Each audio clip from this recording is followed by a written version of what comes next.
Apetiti yo'g'im, meva olib kelamiz senga. Onam bitta daraxt bir xil meva beraydi-ku. To'y etguncha bu daraxtlaring xohlagan libboy mevangni beradi.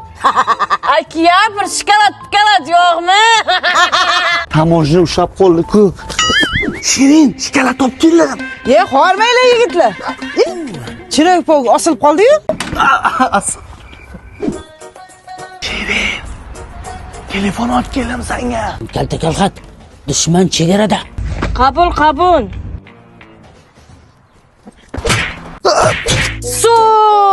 Telefon olib keldim. Agar Shirin telefon ishlatsin desangiz, ikkita telefon olib kelasiz. Sen befarosati. İşte. Bitta uchrashuvga 3 ta telefon so'rayapti. Mahrga kerak so'raydi yo'q.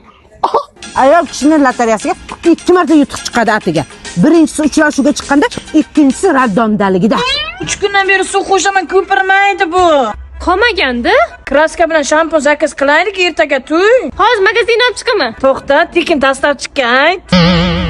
Ipni ulayman, vertolyotga shunday olib tashlaydi. Mazakasi. Ikkitami?